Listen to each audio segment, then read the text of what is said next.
What's going on, everybody? Welcome to another edition of the NFL Betting Show here on FTN. I'm the host, the spitting statistician, Dane Martinez. We got Prop God in the building. We've got Sam Chowdhury in the building, and we are looking to Week 12. I can't believe it's Week 12 already. I mean, in the fantasy world that we do here on the SiriusXM show, we're in like the end of the trading deadline, almost to the fantasy playoffs, and we are seeing kind of the dust settle. We're starting to understand who are the contenders, who are the pretenders, who are the defenses we can attack, who are, some of the good guys that continue to hit their trends. I put Prop on to the idea of the explosive run defense. And let me tell you something, Prop, we are using that metric a ton, at least for my plays on that one. But as we get into the Thanksgiving Day weekend, Sam, let me start with you. Generally speaking, I know you continue to ride the wagon that is the Detroit Lions. Don't give out that play right now. But who else do you believe are some of the true contenders? Because I think the Bills showed themselves with a win against Kansas City last week. I think the Eagles are showing themselves really, and Jalen Hurts is entering the MVP conversation even. Who are some of those teams that you really believe have an arrow pointed up over the last few weeks? I mean, I would say exactly what you said. The two teams that stand out aside from Detroit are definitely Buffalo and Philly for me. Philly was a team that I was pretty high on coming into the season, and I mean, we saw that lull without AJ Brown where it was kind of like, I kind of wanted to throw away what we saw towards the back half of last season with Philly. I mean, the offense just looked terrible. Obviously, in the wild card round, they just got humiliated by a Buccaneers team that was probably better than we thought at that time. I mean, just what we saw at the beginning of the season with everyone healthy. I do think Liam Cohen has been huge for that offense. But just in general, I kind of wanted to throw away what we saw towards the end. I mean, Jalen Hurts even, he was playing with a banged-up knee. He dislocated his finger in the last regular season game. Obviously, no A.J. Brown that game. I kind of wanted to throw it out and think that, yeah, this was a team that was just a few plays away from winning the Super Bowl, and I kind of wanted to buy into that. And I think we are sort of seeing it now. I think the way they play offense is kind of frustrating. I mean, it's kind of boring and stagnant, but it's working. And that defense, too. The secondary was terrible last year, and it looked pretty bad at the beginning of this year. But I think the defense coming around has been huge for that team. And like you said, Buffalo, it's not just with what they did against Kansas City. I mean, I thought they were going to win going into the game, not just with them being home, but just with the way that team has been coming together. And for my money's worth, I think Josh Allen is the MVP of the league right now. I don't think it's really a lot of great talent around him. I think Amari Cooper is a really solid, maybe wide receiver one. Shakir, maybe he's the wide receiver one. These are all a bunch of good guys around Josh Allen, but I don't think it's elite talent around him. But I think the team altogether, there's just not a lot of holes to pick through them, and I think they can hang with the best of them. So, yeah, I'd say Detroit, Philly, and Buffalo is probably the top three as of right now. Hey, Prop, what do you think about that? Teams that are on the rise, or if you want to take it the other way, like I think there are teams that you can start to attack now. Like obviously, in my opinion, it's unraveling in Dallas. It's unraveling in the New York area with both the Giants and the Jets. And there's some other teams that like maybe were bottom feeders that I'm not so sure I want to attack. Like, for example, the Carolina Panthers. You know what I mean? Like Bryce Young looked a little bit better. They get Jonathan Brooks back now to compete with Chuba Hubbard in the backfield. So what are some of the trends at the top and the bottom of the league that you're seeing, Prop, over the last couple of weeks?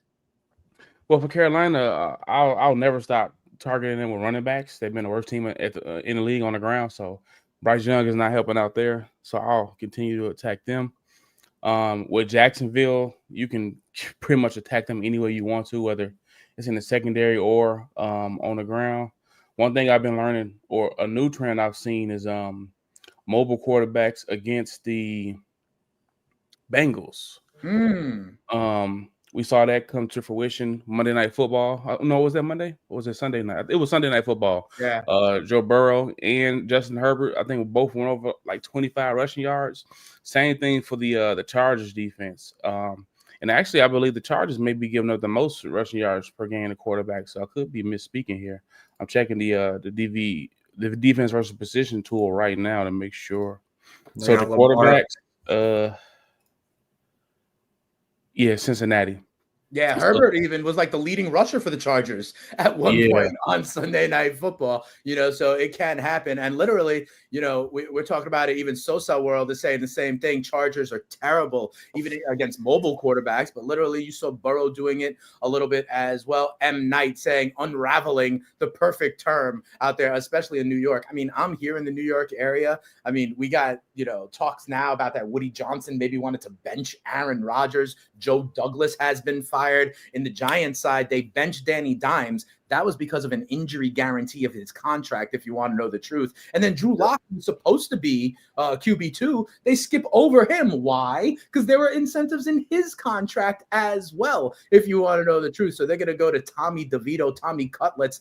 Forget about it right there. That's what you need to do with the New York Football Giants. But let's go on in. It is week 12 here. You see kind of the games on the board. And I'll say this, there are also a ton of teams on bye in week 12. You got to know that when you're betting props, when you're betting sides, totals. If you're still in a survivor pool, there are less options. And clearly in the fantasy world, the Atlanta Falcons, Buffalo Bills, Cincinnati Bengals, Jacksonville Jaguars, New Orleans Saints, and the Jets, who I just talked about, are out. So with all of that said, I want to start with a game involving the New York Football Giants, Tampa Bay against the Giants. I'll tell you where I'm going on this one. I'm going with Bucky Irving to go over his rushing number at 49.5 yards. I mean, I told you about that kind of explosive yard defense, and the Giants are really piss poor. I mean, the Giants allow 5.3 yards a carry. That is the worst in the NFL. They allow 2.6 yards before contact in the NFL. That is the worst. And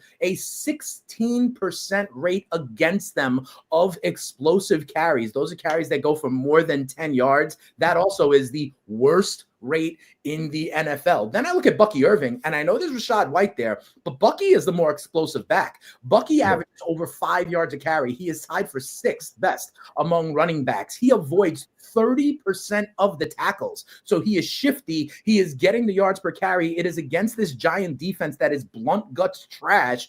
And he also has one of those high rates of explosive carries. That is also for him tops in the NFL. Okay. The Tampa Bay Bucks are 5.5-point favorite.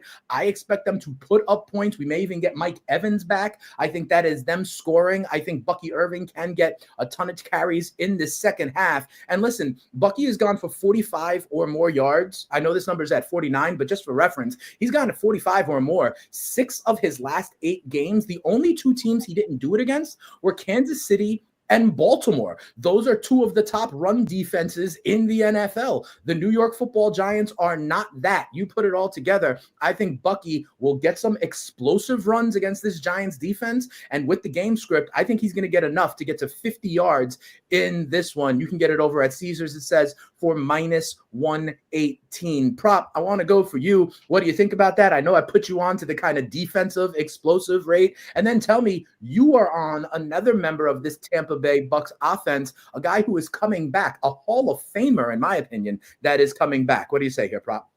Yes, sir. So with Bucky, I'll go ahead. I know we didn't have this planned, but I would just take the longest rush too, over 14.5 yards. Looking at the Giants, I mean, you spoke on everything. A running back has gone over this number in 4 straight games.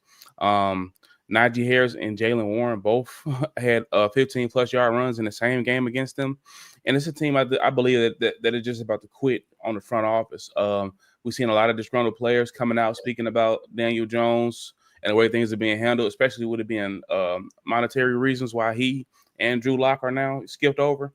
So I think we're going to see a team that just gets the wheel pretty much knocked out of them. So I love Bucky Irving in that spot, but I like Mike Evans to get that going first. So Mike Evans, yards sitting at 51.5. I took the 50+ just to, reduce that odd number. But I think it's a great spot for him. I'm looking at the FTN DVOA adjusted fantasy points against, and the Giants are allowing wide receiver ones to produce at a rate 9% above the league average. And we're looking at now Baker is getting his I guess you could say number 1 wide receiver 1. Godwin and Evans are like 1A, 1B. But now Evans is back with no Godwin. So I think it's free reign for him.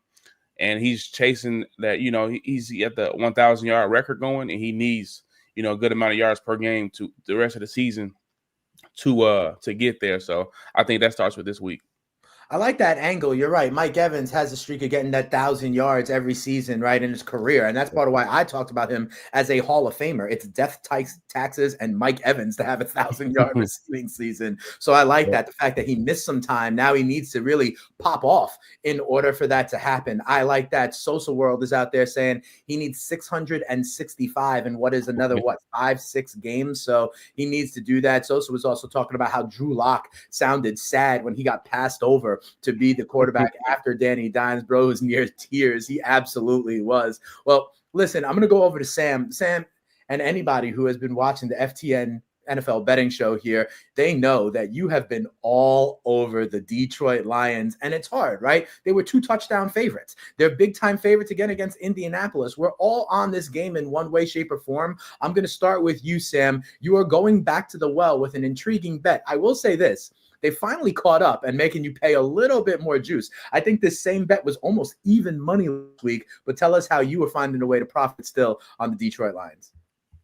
Yeah, it's slightly different. You got to pay a little bit more juice because I would say that this is a little bit safer. The other one was to win both halves. So they actually had to, try in the second half and actually beat them the second half. But this is just take the lead at halftime, never give it up, win the full game.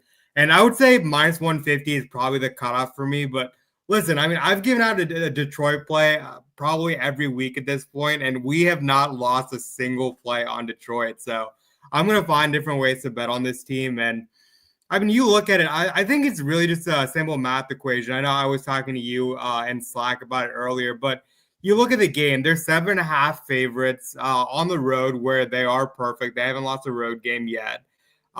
We look at the spread, it's minus 4.5 at halftime, minus 7.5 for the full game. So when you just look at it on the surface, I mean, you would have to pay a lot more juice if you were looking at a team that was favored by 4.5 points. So Detroit to cover the 4.5 spread at halftime, I mean, you're just really just betting on the money line. And I don't see any way that Detroit loses this game. I mean, you look at it top to bottom, entering week 12, they're still the number 1 team overall in DVOA and number 1 in special teams.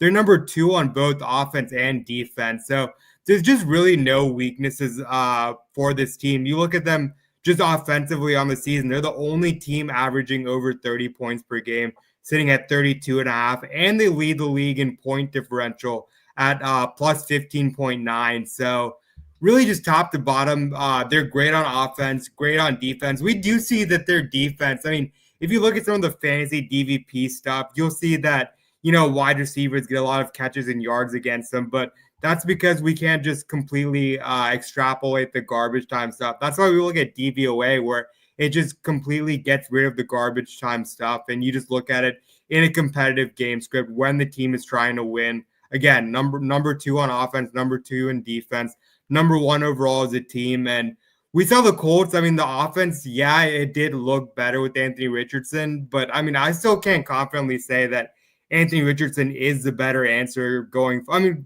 long-term, yeah, you want to start Anthony Richardson. Joe Flacco is obviously not the future for your team. But I think the Jets, I mean, they're also just a broken team. So I don't really want to take away too much from what we saw from Anthony Richardson. I mean, he played amazing, don't get me wrong, but Detroit is a completely different animal. You still look at the Colts on the season. They rank 21st in DVOA as a team and 23rd on offense. And remember, 23rd on offense is still mostly with Anthony Richardson under center. So I don't think they're going to have enough firepower to hang with Detroit. And you look at just what this team does. I mean, Dan Campbell, he goes into every game almost like it's like a college game where you're trying to play for point differential and you're trying to run up the score. That's why I wasn't afraid for them to win the first half, win the second half, because they're not the type of team that's going to take out their starters unless the game's well out of hand like we saw last week. So, again, I mean, I feel like I feel like a broken record because it's the same thing constantly week over week, and I think they're just going to do it again. So, yeah.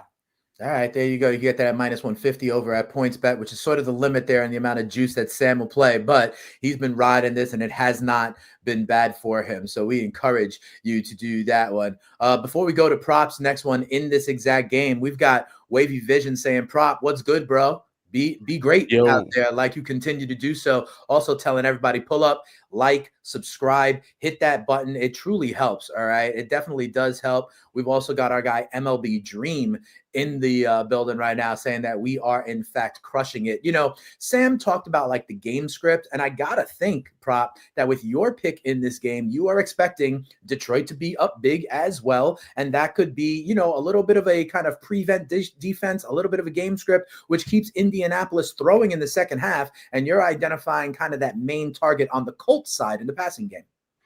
yes, sir. We're gonna go with Josh Downs over 57.5 receiving yards. I do an article on wide receivers every week, and this week the golden 99.9 is Josh Downs. We got him primarily being defended by Amik Robertson for the Lions, and while this Lions team has been good and they've been putting up a lot of numbers, you'll see the pass defense giving up yards, and that's primarily because teams are playing from behind, like you said. So I think Downs is in a great spot since he's come back. I want to say he's over in 4 straight games, even with Richardson at quarterback. I'm getting the exact number right now. So, yeah, he's over this number in 4 straight. And he had 84 yards against a Jets secondary that has more talent, I would say, even though they haven't played up to the standard since Salah's been gone. But I know you're a Jets fan. I don't want to. That's okay. It's man. okay. I know where we are at this point. It's all right.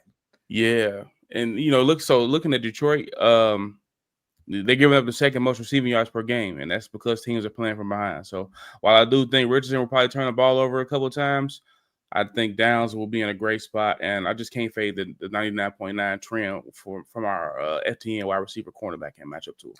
Yeah, another one of the great tools, right? Over at FTN, over in the Stats Hub, I like that cornerback matchup tool. Really get to see, kind of matchups to attack. And Prop does it every week. And if you see that 99.9, it makes sense. Sosa also talking about here how Alec Pierce's longest reception has hit in all of one of the Anthony Richardson starts. When I was talking about it from a fantasy standpoint, when Richardson is in, they go over the top a ton. I'm reminded of a great throw Anthony Richardson made in like week 1 or 2 that traveled like 70 yards in the air to Alec Pierce. When they went to Flacco, however, that's when I thought guys like Michael Pittman would get more involved, right? So now that they're back to Richardson, the idea of the deep shot may be the way to go, especially if they're trying to keep up with the Detroit Lions. I'm on this game too. Sam was talking about how Dan Campbell plays it almost like a college team, looking for that point differential, or maybe it's like the NBA Cup where point differential matters. They continue to put their foot on the gas pedal. So I just think there will continue to be opportunity for Jahmyr Gibbs in this game. And so I'm going over 67.5 yards for Jahmyr Gibbs in this matchup against Indianapolis. I mean, like I said, Detroit can't stop, won't stop, like they're bad boy in the mid-90s, right? Jahmyr Gibbs has 60 or more rushing yards in his last 9 games, okay? They continue to feed him the rock, and you saw they continue to pour on, and Gibbs is the home run hitter. All right. Gibbs, I talk about these explosive runs. 16.5% of Jahmyr Gibbs's runs go for 10 or more yards. That is the best rate in the entire league. He has 3 breakaway touchdowns, which is tied for 3rd in the entire league. And this Colts run defense can be had. Players are breaking tackles and avoiding tackles against the Colts. 68 avoided tackles is the 3rd most in the league. 2.6 yards after contact is bottom 5 in the league. And I talked about the Giants, right? When I was mentioning Bucky Irving, and I said that the Giants' percentage of runs against them is the worst in the league in terms of the explosive runs. Well, the number of explosive runs against the Colts is the worst in the league. It is 48 times the running back has gone for more than 10 yards against the Indianapolis Colts. You put it all together, I think Jahmyr Gibbs is not only going to go over this number. I think, to Prop's point earlier, the longest rush for Jahmyr Gibbs is in play, because when he gets going, this dude is a speedster. He has breakaway speed, breakaway touchdown potential, and Detroit will continue to feed him the rock against the Indianapolis Colts, even if they're up big, like our guy Sam believes they may. So you put it all together, and it's only -110 at Bet365. Jahmyr Gibbs going over this number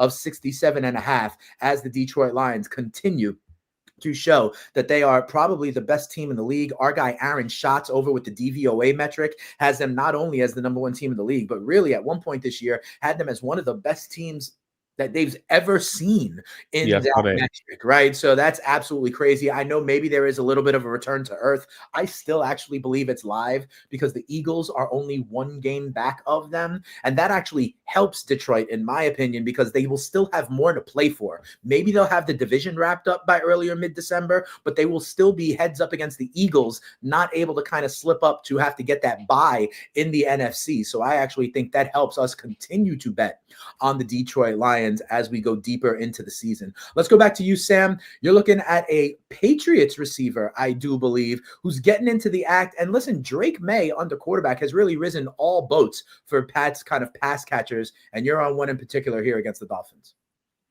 Yeah, I'm going to go with Kayshon Boutte over 30 and a half receiving yards. So, I mean, this is a guy that I don't know how much you guys know about his college profile, but he was supposed to be up and coming this next big thing. And then his final season, it was a lot of off-field stuff. He didn't live up to expectation. A lot of it was playing time. He just couldn't get on the field. But regardless, it looks like the Pats have sort of gone towards this youth movement. I guess before last week, they completely iced out Kendrick Bourne, who had a pretty decent game last week again. He came back in the lineup last week, but still, he was still below a 50% snap share.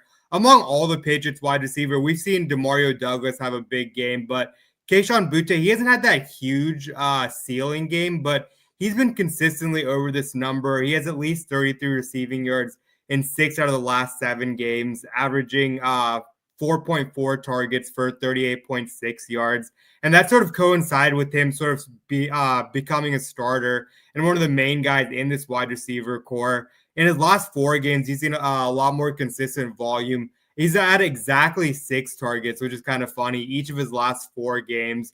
During that span, he leads New England route participation rate. He's the only guy in the mid-90s at 94.5%.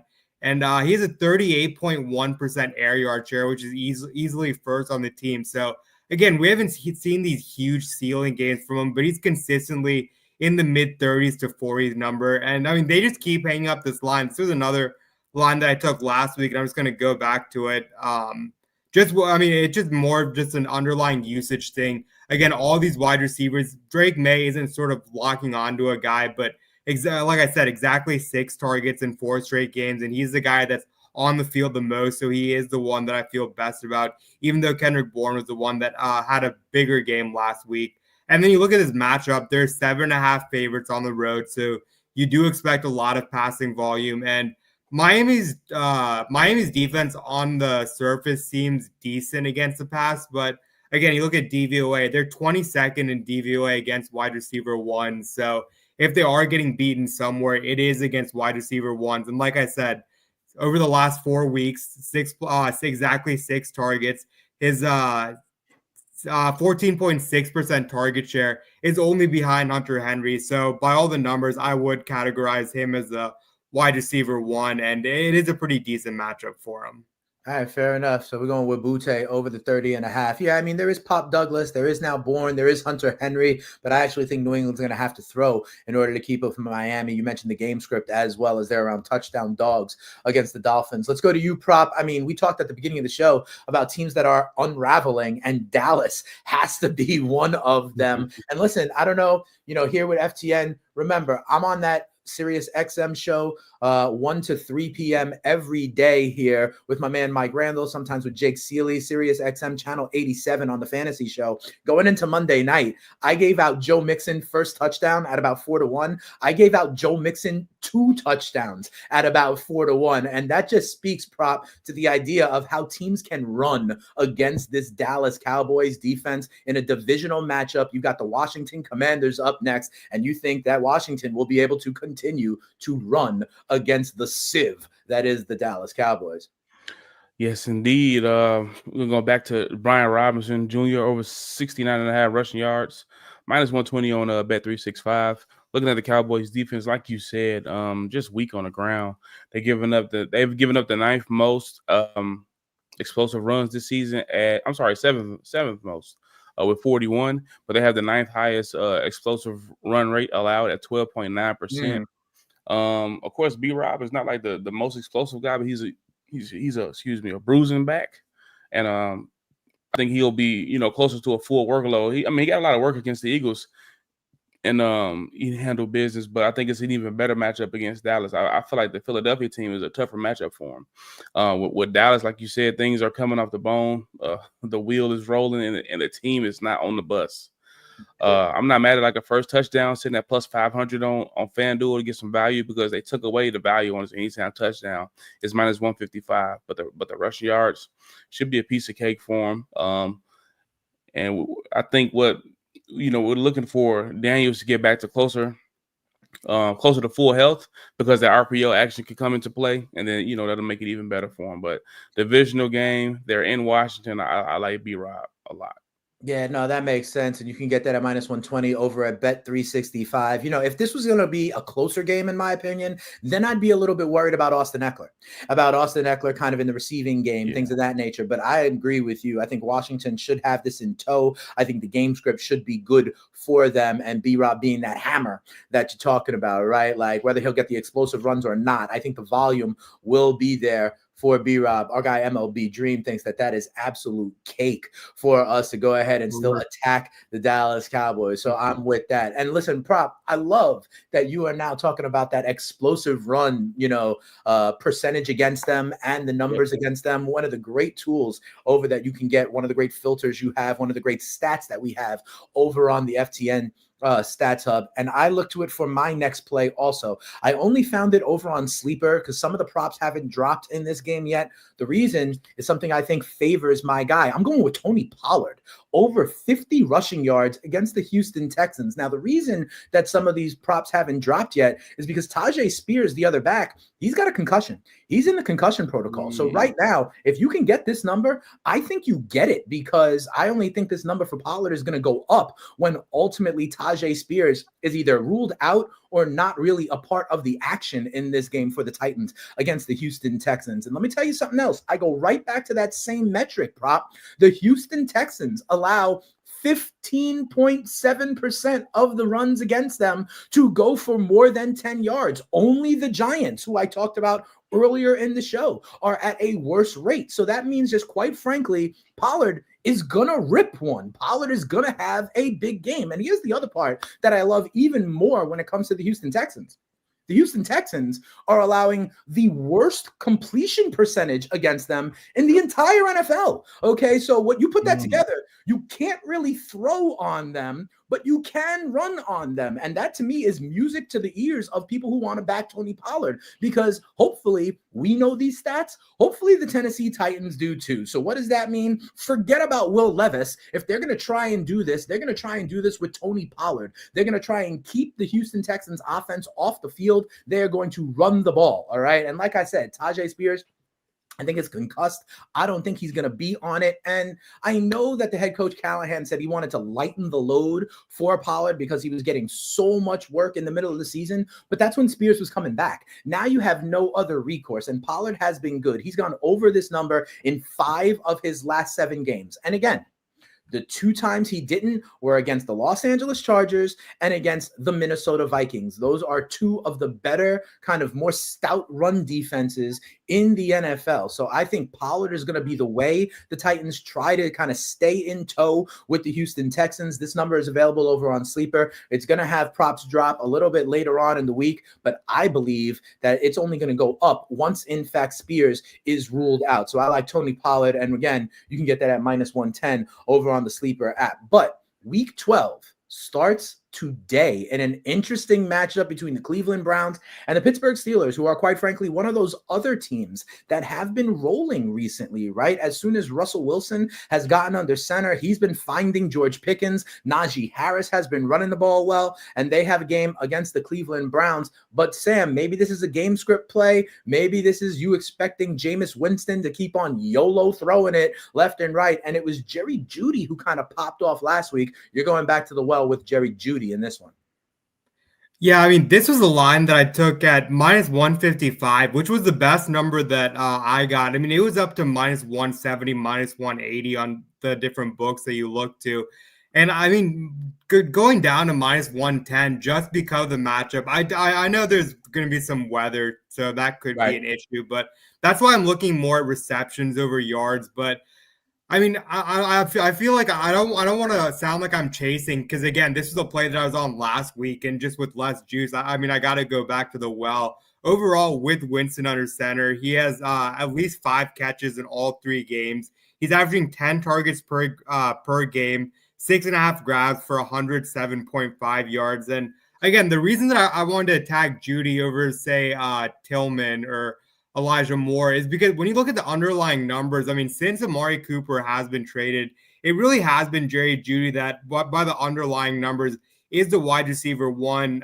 So over the last 3 games with Jameis Winston, he leads the team with the 98% route participation rate, 21.6% target share. So he just feels like the safest of the bunch. I do like Tillman and Moore in this matchup too. I think for most weeks, we are probably just going to see the production sort of vary between the wide receivers. But again, the guy that's been on the field the most, who has the highest target share, it is Jerry Jeudy. And you're not, you're not paying more juice to take Jerry Jeudy over whoever else. Actually, I think Cedric Tillman, I think his reception prop is a little bit more juice. But yeah, I just want to go back to Jeudy after that 11 target game last week. Again, 6 grabs for 142 yards last week. And it is a lot tougher of a matchup. Steelers defense is 8th in DVOA against the pass and 4th against wide receiver ones. But I do think that the game script will work in Jeudy's favor. And I mean, Pittsburgh is elite against the run too. And Nick Chubb clearly isn't the same Nick Chubb that we've been used to. And in a trailing game script, I think they are going to get away from the ground game. I mean, you look at Jameis Winston, he has over 40 dropbacks in all of his starts. He's averaging 44.3 pass attempts per game. So if a guy's going to throw almost 45 times, yeah, I think Jeudy, call him the wide receiver 1, call him the wide receiver 3. I think he's going to catch at least 4 passes. I think Tillman is also probably going to catch 4 passes, but I think all of these guys, even in a tough matchup, are just going to see a lot of volume just from everything that we've seen. Because it's not only the dropbacks that we've seen with Jameis Winston as a starter. Remember, Cleveland also changed their play calling in Winston's first start. So I think it's just a new philosophy that we're going to see for the rest of the season. And again, like I said, I think the game script will be in their favor because I do expect Pittsburgh to get out pretty early. All right, fair enough. Listen, there might be some weather in there, whether it's light snow, whether it's rain, but the wind is always something to be considered there in Cleveland. Going back to props pick when it comes to the Commanders and the Cowboys, we got someone in the chat being like, I think Jaden Daniels rushing yards will smack as well. That number, it looks like, is at 38.5. An interesting angle on Thursday Night Football here. We got someone in the chat saying Justin Fields rushing number, if you can get it. We know Russell Wilson is there, but with the weather, maybe they try to be conservative, stay on the ground, and actually use Fields. We saw Fields a couple of times when they needed to kind of get that last first down against Baltimore last week, and this is what he's talking about. 3rd down and 2, you can see a little Justin Fields 7 or 8 yard run there. So that's an interesting way to play it as well. Those are all of our props. But listen, guys, as I put up the odds and the, kind of the sides here for week 12, I got to ask you, is there anything else on the card, whether it's a side, a total, maybe a knockout play that you are intrigued by? Prop, I'll go back to you real quick. Is there anything else that's out there, any game that we didn't touch that's maybe not a prop for you, but a side or a total, maybe perhaps a dog that you want to give to the people? Yeah, as far as dogs that I kind of like 3, to be honest with you. Okay. I think the San Francisco 49ers are live dogs in Green Bay. 49ers have always had the Packers number. Going back to the Aaron Rodgers days. I believe the Rams at home are live dogs against the Eagles. They're sitting at +2.5. And Monday Night Football, again, for the Chargers. Well, they were Sunday night last week. When I was Monday Night Football, the Harbaugh Bowl between those two. I like the Chargers to win that game outright. I'm not big on the Ravens this season. I know there was talks of them being the best team in football for a few weeks, and you see how quickly narratives change. I got a lot of respect for the Chargers defense, and I think Herbert will be able to move the ball against a lousy Baltimore secondary. I do think Lamar Jackson's rushing number will be in effect in that game too, like we talked about earlier. I don't see the lineup for it yet, but I like those are 3 dogs I can see winning outright. If I had to go like my favorite one, I would go with the Chargers. All right, fair enough. Listen, I also think divisional matchups are tough, man. That Minnesota-Chicago game, I think Minnesota, the arrow's pointing down on them. Sam Darnold is starting to turn into a pumpkin, and the Bears offense looked a little bit better. Caleb Williams ran the ball a little bit more, got the ball out a little bit more quickly, more decisively. You're getting over a field goal for the Bears at home as a home dog in the division. What about you, Sam? Anything you like here? Yeah, I really like the San Francisco spot. Like Prop said, I mean, 49ers have Green Bay's number. I think it's more of a Kyle Shanahan just knows how to play LaFleur. You know, he's still like he's still sort of the head honcho there. So I really like that one. I think it's a good buy low spot on San Francisco. I would want to be cautious with Brock Purdy. I'd want to know. I don't think that line's going to move, but I do want confirmation that Brock Purdy is going to be okay. I mean, this team, I mean, they're on the verge of not making the playoffs. Yeah. So I think they're just going to go balls to the wall. They need every win they can get. And I mean, Green Bay, I mean, they looked pretty terrible last week. They were fortunate to win that game against Chicago, but I didn't really like what I saw from them. San Francisco didn't look great either, but, you know, coming out of the bye, that was another tough divisional matchup as well. So they're also getting used to life without Brandon Ayuk. You know, Deebo Samuel, he doesn't look quite himself, but Christian McCaffrey is still a second game back. I think just I mean, we're almost towards the end of the regular season, but I think this team is going to ramp it up. And I still think that San Francisco is the better team. So I do like that one as my favorite dog. Right, fair enough. Listen, and with San Francisco, right? Like, if not now, then when? You know, a lot of people thought that they were going to beat Seattle at home. They didn't get it done, and like the weeks are, you know, tick-tocking away if they want to kind of make that run like everyone thinks they're going to, not only in the division in the NFC West, but also for a playoff spot.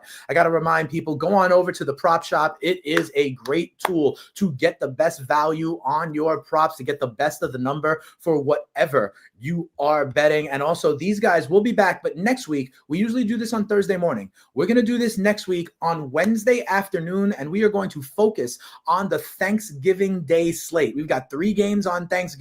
The Lions will be in action. The Cowboys will be in action. Oh my God, when you're eating turkey, you're going to have to deal with the Cowboys and the Giants in a piss poor game. But the night one, I think, is interesting with Miami and Green Bay, I believe. So we're going to be back here on Wednesday getting you ready for the Thanksgiving slate. But thanks so much to my guy, Sam Chowdhury, and of course to the prop god. We will be here next week. Go in right now, get those props in, and your balance will thank us. And thank you when we come back on Monday morning. We out of here. It's another edition of the NFL Betting Show in the books. Peace.